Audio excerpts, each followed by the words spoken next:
नमस्कार, आप सभी का स्वागत है। हमारा चैप्टर चल रहा है जैव अणु बायोमोलिक्यूल्स। और पिछली वीडियो में हमने पढ़ा डाइसैकेराइड किसे कहते हैं, सुक्रोज उसमें हमने पढ़ा। डाइसैकेराइड के दो उदाहरण और हमें करने हैं, माल्टोस और लैक्टोस। माल्टोस शर्करा और लैक्टोज शर्करा। तो शुरू करते हैं आज का टॉपिक, माल्टोस शर्करा। और ये एक डाइसैकेराइड है। डाइसैकेराइड क्या होते हैं? वे कार्बोहाइड्रेट्स होते हैं जो जल अपघटित होकर के मोनोसैकेराइड के दो अणु देते हैं, उन्हें कहते हैं डाइसैकेराइड। देखो, ये जो माल्टोस शर्करा है, माल्टोस शर्करा का सूत्र ये होता है C12H22O11, और इसको बनाते हैं स्टार्च के जल अपघटन से। देखो, ये C6H10O5 का होल N, ये सूत्र होता है स्टार्च का। ये सूत्र है स्टार्च का। N जो है ये कोई संख्या है, अनिश्चित संख्या है, इसका मान बहुत अधिक होता है, 100, 200, 300 हो सकता है। तो ये स्टार्च का एक अणु है, इसके दो अणु लेते हैं प्लस NH2O। देखो, जब स्टार्च का जल अपघटन करते हैं, और स्टार्च का जल अपघटन करते हैं डाइस्टेस एंजाइम की उपस्थिति में, डाइस्टेस एंजाइम के द्वारा जो स्टार्च होता है ना, ये माल्टोस शर्करा में परिवर्तित हो जाता है। ये N अणु बनते हैं C12H22O11। ये क्या बन गया? माल्टोस शर्करा। माल्टोस शर्करा बन गई। तो जब स्टार्च का जल अपघटन करते हैं डाइस्टेस एंजाइम के द्वारा, तो माल्टोस शर्करा प्राप्त होती है। और ये जो माल्टोस शर्करा होती है ना, ये एक डाइसैकेराइड है। डाइसैकेराइड कैसे है? क्योंकि इसके जल अपघटन से C12H22O11, इसका जब जल अपघटन करते हैं, इसमें जल का अणु लगाते हैं, और एंजाइम होता है माल्टेस एंजाइम इसको जल अपघटित कर देता है, और ग्लूकोज के दो अणु प्राप्त होते हैं C6H12O6। दो अणु ग्लूकोज के प्राप्त होते हैं, और ग्लूकोज भी कौन से वाला है? ये alpha D plus glucose, alpha D plus glucose की दो इकाइयां प्राप्त होती है। तो ये क्या है? माल्टोस। तो ये क्या है? ये एक डाइसैकेराइड है। ये क्या है? डाइसैकेराइड है। तो डाइसैकेराइड क्या होते हैं? वो होते हैं जिनके जल अपघटन से मोनोसैकेराइड के दो अणु प्राप्त होते हैं, कहलाते हैं डाइसैकेराइड। अब देखो, ये जो माल्टोस शर्करा है, अब हमें इसकी स्ट्रक्चर देखनी है। ये जो माल्टोस शर्करा है ना, माल्टोस शर्करा में अल्फा डी ग्लूकोज की दो इकाइयां आपस में, अल्फा डी ग्लूकोज की दो इकाइयां आपस में ग्लाइकोसाइडी बंध और ग्लाइकोसिडिक लिंकेज के द्वारा जुड़ी होती है। ग्लाइकोसिडिक लिंकेज के द्वारा ये जो माल्टोस शर्करा है ना, ये जो डाइसैकेराइड है माल्टोस शर्करा, इस माल्टोस शर्करा में ये जो अल्फा डी ग्लूकोज, क्योंकि एक अणु से माल्टोस के दो अणु प्राप्त होते हैं अल्फा डी ग्लूकोज के, तो इस माल्टोस शर्करा में ये जो अल्फा डी ग्लूकोज की दो इकाइयां हैं, ये आपस में ग्लाइकोसाइडी बंध के द्वारा, ग्लाइकोसिडीज लिंकेज के द्वारा एक दूसरे से जुड़ी होती है। और ये जो ग्लाइकोसिडिक लिंकेज होती है, ये ग्लाइकोसिडिक लिंकेज जो अल्फा डी ग्लूकोज की एक यूनिट होती है, उसके पहले carbon alpha D plus glucose, alpha D glucose के पहले कार्बन और दूसरी जो यूनिट है अल्फा डी ग्लूकोज की, अल्फा डी प्लस ग्लूकोज के चौथे कार्बन के बीच में ग्लाइकोसाइडी लिंकेज के द्वारा, ग्लाइकोसाइडी बंध के द्वारा ये दोनों यूनिटें आपस में जुड़ी होती हैं। और ये जो ग्लाइकोसाइडी बंध जो बनता है ना, वो अल्फा डी ग्लूकोज के पहले कार्बन और दूसरी यूनिट के चौथे कार्बन के बीच में बनता है। अब देखो अल्फा डी ग्लूकोज की स्ट्रक्चर आपको पता होनी चाहिए। देखो ये स्ट्रक्चर पहले वाली वीडियो में बताई जा चुकी है।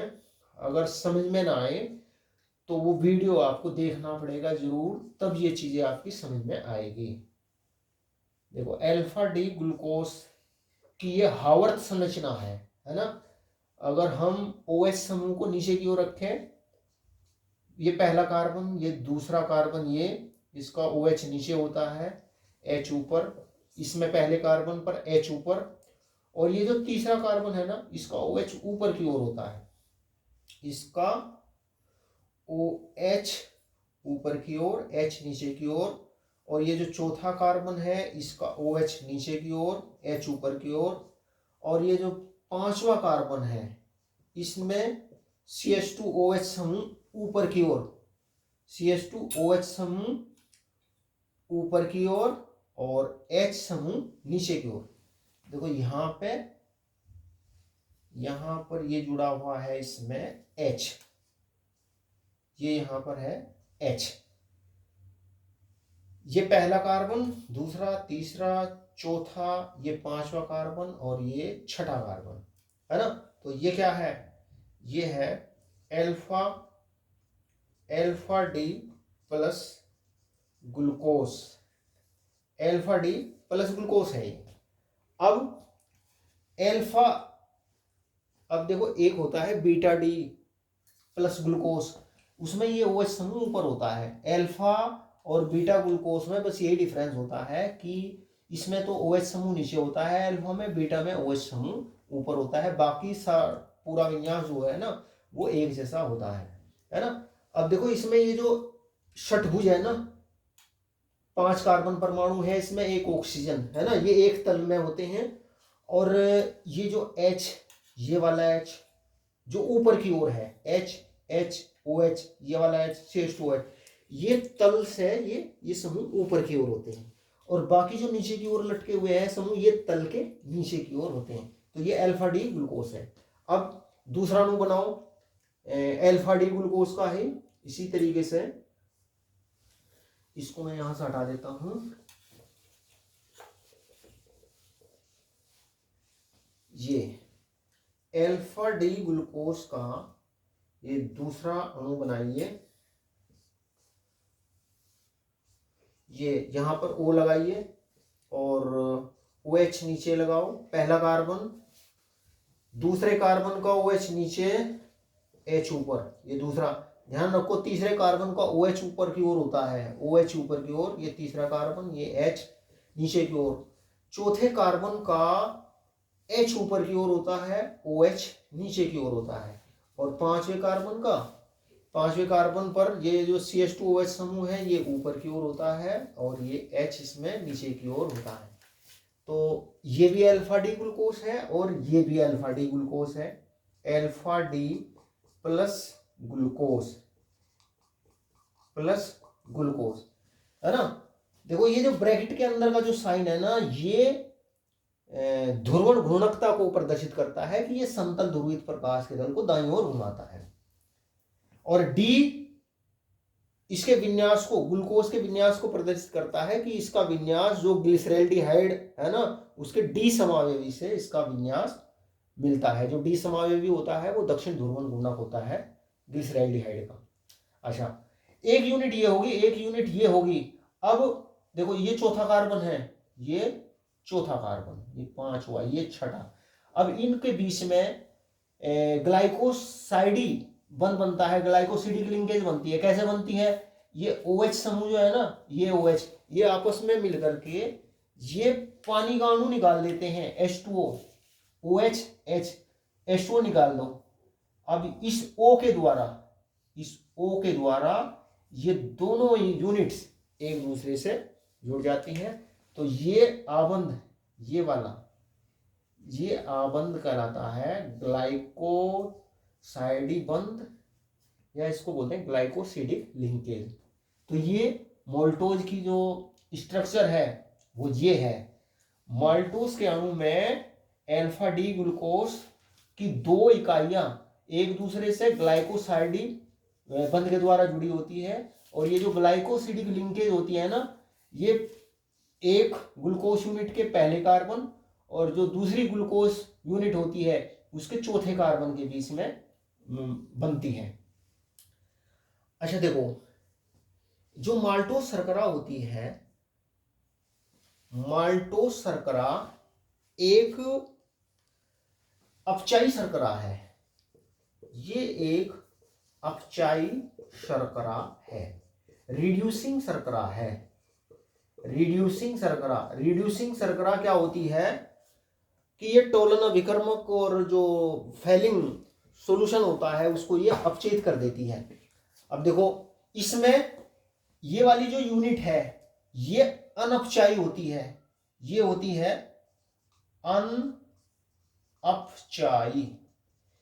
नॉन रिड्यूसिंग होती है। ये यूनिट नॉन रिड्यूसिंग होती है।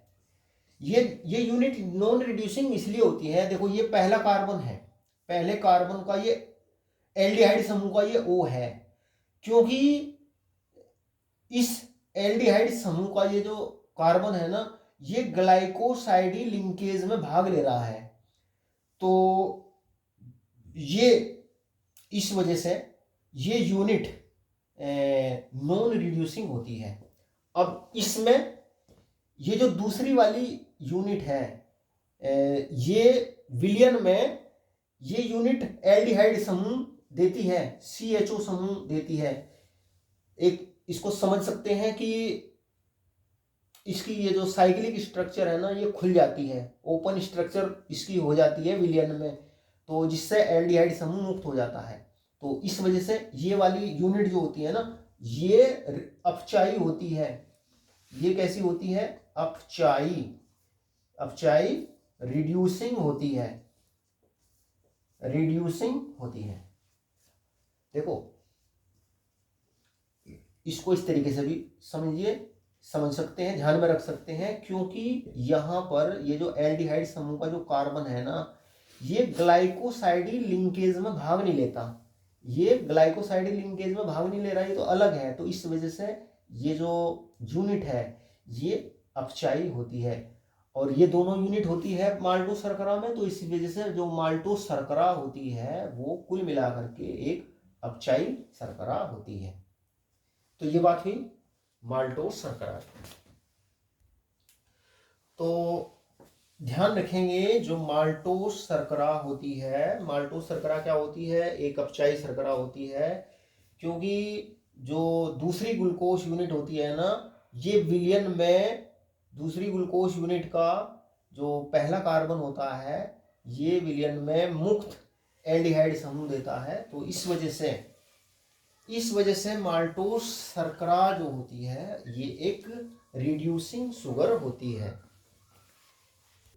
डाइसैकराइड का अगला उदाहरण है लैक्टोस। लैक्टोस को दुग्ध शर्करा भी कहते हैं, मिल्क शुगर भी इसको कहते हैं। लैक्टोस को क्या बोलते हैं? इसको दुग्ध शर्करा, मिल्क शुगर भी इसको कहते हैं। और इसका भी जो सूत्र होता है ना, वो यही होता है C12H22O11, ये इसका सूत्र होता है। और ये भी एक डाइसैकराइड है। इसके जल अपघटन से मोनोसैकराइड की 2 यूनिट प्राप्त होती है। और लैक्टोस मोनोसैकराइड की 2 यूनिटों से बना होता है, जिसका नाम है जिनसे लैक्टोस बना होता है मोनोसैकेराइड की, वे यूनिटें हैं beta beta D galactose, beta D galactose और बीटा डी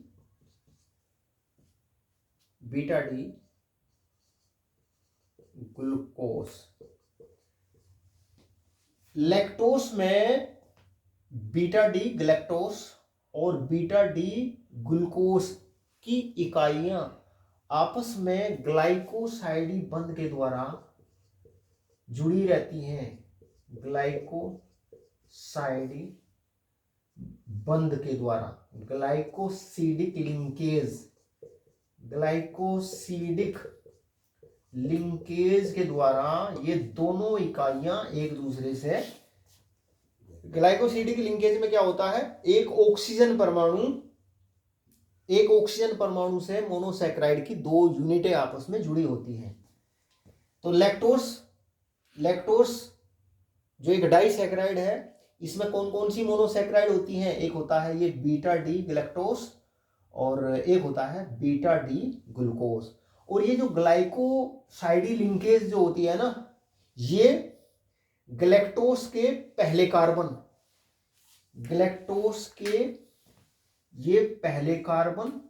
और ग्लूकोस के, बीटा डी ग्लूकोस के चौथे कार्बन के बीच बनती है। ये दोनों यूनिटें आपस में ग्लाइकोसिडिक लिंकेज के द्वारा जुड़ी रहती है। और वो लिंकेज किन किन परमाणु के बीच में होती है, गलैक्टोस के पहले कार्बन और ग्लूकोस के चौथे कार्बन के बीच में होती है। अब देखो इसकी स्ट्रक्चर को समझते हैं। देखो बीटा डी गलैक्टोस ये होता है, बीटा डी गलैक्टोस,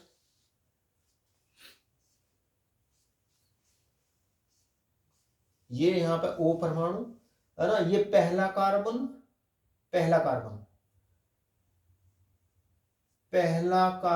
ये यहां पे दूसरा कार्बन, ये तीसरा कार्बन, यहां पे ये चौथा कार्बन और ये यहां पे पांचवा कार्बन है ना।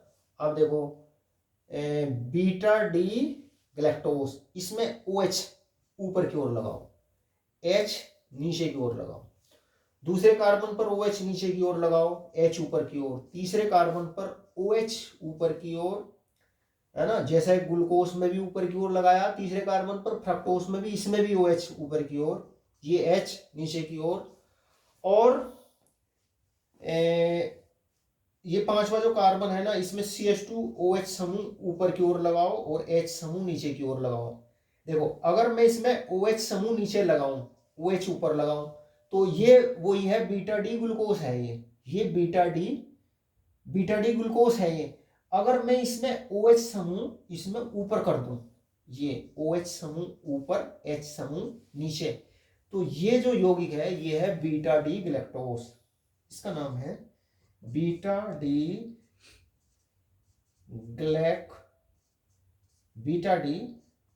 इसका नाम है beta D galactose, beta D गलैक्टोस है ये। अच्छा, अब इसकी बराबर में ये जो बीटा डी गलैक्टोस है ना, ये पहले कार्बन से जुड़ा होता है, ग्लाइकोसाइडी बंध बनाता है दूसरी ग्लूकोज यूनिट से। अब बीटा डी ग्लूकोज बनाइए। अब देखो इनकी स्ट्रक्चर आपको पता होनी चाहिए। जो ग्लूकोज और फ्रक्टोज की स्ट्रक्चर की जो वीडियो है ना, उनको आप देखिए तो ये आपकी समझ में आ जाएगी। यहाँ पर ये ऑक्सीजन परमाणु, देखो यहाँ भी ऑक्सीजन है, ये यहाँ पर भी देखो, यहाँ भी ये ऑक्सीजन परमाणु है और यहाँ पर भी ये क्या है, ये ऑक्सीजन परमाणु है। तो हमें बीटा डी ग्लूकोज बनाना, बीटा डी ग्लूकोज में OH समूह ऊपर लगा दीजिए, H नीचे पहला कार्बन, दूसरे कार्बन पर OH नीचे, H ऊपर, तीसरे कार्बन पर OH ऊपर लगाते हैं, ध्यान रखो, H नीचे, और ये जो चौथा कार्बन है इसमें OH नीचे, H ऊपर, और ये यहाँ पर CH2OH समूह और ये H ये यहाँ पर लगा हुआ है, ये H। तो ये क्या है, ये है beta D glucose. Beta beta D beta D glucose beta D glucose. देखो पहला दूसरा ये यहाँ पर जो है ना ये चौथा कार्बन है, ये चौथा कार्बन है। देखो यहाँ पर ये पहला कार्बन है। अब लैक्टोस में ये दोनों यूनिटें आपस में कार्बन, पहले कार्बन और चौथे कार्बन के बीच में ग्लाइकोसाइडी बंध के द्वारा जुड़ी होती है। अब देखो यहाँ से ये जो OH है और ये OH, ये पानी बनता है। जब ये दो यूनिट आपस में मिलकर के लैक्टोस बनाती है ना, तो पानी बाहर निकलता है। तो पानी निकल जाएगा तो ये H2O निकल जाएगा। अब O बचा, मान लो हम O यहाँ से ले रहे हैं, तो ये O फिर यहाँ से जुड़ जाएगा, है ना। OH की जगह हट जाएगा, OH हट जाएगा और OS की जगह ये O से जुड़ जाएगी ये यूनिट, है ना। तो इसको मैं हटा रहा हूँ, देखो यहाँ से, ये यहाँ से हटाया और O को यहाँ रखो बीच में, इससे ये मिलाओ और ये जो OH हटाना यहाँ से, इसको यहाँ जोड़ दीजिए, है ना। तो ये जो आबंध बना ग्लाइकोसिडिक लिंकेज, है ना, ये है वो ग्लाइकोसिडिक लिंकेज, ग्लाइकोसाइडी बंध। तो इस प्रकार से लैक्टोस में बीटा डी गैलेक्टोस और बीटा डी ग्लूकोस यूनिटें आपस में ग्लाइकोसाइडी बंध के द्वारा जुड़ी होती है। और ये जो ग्लाइकोसाइडी बंध बनता है, ये बीटा डी गैलेक्टोस के पहले कार्बन और बीटा डी गैलेक्टोस के पहले कार्बन और बीटा डी ग्लूकोस के चौथे कार्बन के बीच में बनता है। और जो लैक्टोस होती है, लैक्टोस में अब देखो यहां पर ये जो O है ना, ये O से जुड़ा ये पहला कार्बन है। ये पहला कार्बन ग्लाइकोसाइडी जो बंध बनता है इसमें ये भाग ले रहा है ना। यानी कि ये वही है, वो एल्डिहाइड समूह का कार्बन है ये, है ना। तो यानी कि एक तरीके से एल्डिहाइड समूह इस यूनिट में आबंधित है। तो ये जो बीटा डी जो गैलेक्टोस है, बीटा डी गैलेक्टोस जो होती है, ये नॉन रिड्यूसिंग होती है, नॉन रिड्यूसिंग मोनोसैकेराइड है इसमें। क्योंकि जो इसमें एल्डिहाइड समूह जो है ना, एल्डिहाइड समूह, देखो ये O, इस यहाँ पे कार्बन है, ये एल्डिहाइड समूह से संबंधित है। तो एल्डिहाइड समूह आबंधित होता है, तो ये यूनिट तो होती है नॉन रिड्यूसिंग। और ये जो बीटा डी ग्लूकोस है ना, देखो ये एल्डिहाइड समूह से संबंधित कार्बन ये है ना। विलयन में ये जो पहला कार्बन है ना, इस दूसरे वाली यूनिट का पहला कार्बन, ये विलयन में मुक्त पहला कार्बन एल्डिहाइड समूह देता है। एक तरीके से इसकी रिंग स्ट्रक्चर खुल करके ये एल्डिहाइड समूह देता है। तो इस वजह से, और जो एल्डिहाइड होते हैं वो अपचायक होते हैं, टालन अभिकर्मक का और फेलिंग सॉल्यूशन का अपचयन कर देते हैं। टालन अभिकर्मक को सिल्वर दर्पण में अपचित करते हैं और जो फेलिंग सॉल्यूशन होता है उसको क्यूप्रस ऑक्साइड के लाल अवक्षेप में ये अपचित कर देते हैं। तो ये वाली यूनिट, इस वजह से ये वाली यूनिट जो है ये रिड्यूसिंग है, अपचाई है। ये जो बीटा डी ग्लूकोस वाली यूनिट है ना, ये क्या है, अपचाई है, ये रिड्यूसिंग है ना। ऐसे भी ध्यान रख सकते हैं, क्योंकि भाई जो एल्डिहाइड, ये जो पहला कार्बन है ना, एल्डिहाइड समूह से संबंधित है, O इससे जुड़ा हुआ है, ये आबंधित नहीं होता, है ना। तो इस वजह से ये यूनिट रिड्यूसिंग होती है। तो इस वजह से लैक्टोज, क्योंकि दोनों यूनिटें आपस में जुड़ी हुई है, तो इस वजह से जो लैक्टोज है ये एक रिड्यूसिंग शुगर होती है। ये कैसी शुगर है, ये एक अपचाई शर्करा है, अपचाई शर्करा, रिड्यूसिंग शुगर, ये एक रिड्यूसिंग शुगर है। तो प्यारे विद्यार्थियों, आज की वीडियो में हमने लैक्टोज की स्ट्रक्चर देखी। लैक्टोज अपचाई शर्करा होती है और हमने देखा माल्टोस की स्ट्रक्चर। आशा करता हूँ आपकी समझ में ये दोनों टॉपिक आए होंगे। आज की वीडियो में इतना ही। वीडियो अच्छा लगे तो लाइक और शेयर जरूर करना, चैनल को सब्सक्राइब करना।